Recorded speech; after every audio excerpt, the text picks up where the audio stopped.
Au niveau des débouchés, donc ça peut être des laboratoires privés, j'imagine des laboratoires également sur le côté médical, des labos d'hôpitaux ou de cliniques. Est-ce Mhm. qu'il y a d'autres secteurs, l'agroalimentaire? Est-ce que tu peux nous décrire un petit peu les secteurs d'activité?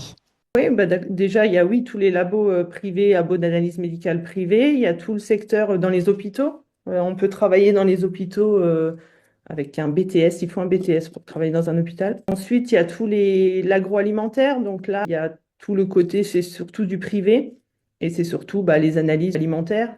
Que ça passe par l'eau, ça passe par la viande, ça passe par les céréales, enfin absolument tout ce qu'on consomme. Ensuite, il y a aussi les analyses vétérinaires, on appelle ça. Donc là, c'est plus porté, c'est du public et c'est plus porté sur les analyses des animaux avant qu'ils produisent le lait, par exemple des bovins avant qu'ils donnent le lait ou ce genre de choses. C'est vraiment la partie avant que ça se transforme en aliment. Dans le public, on peut faire de la recherche aussi. Oui, on peut travailler dans le pharmaceutique aussi parce qu'il y a tout ce qui est analyse de cosmétiques. Avant que ça aille sur les personnes, il faut aussi analyser pour être sûr qu'il n'y ait rien dans les produits pharmaceutiques.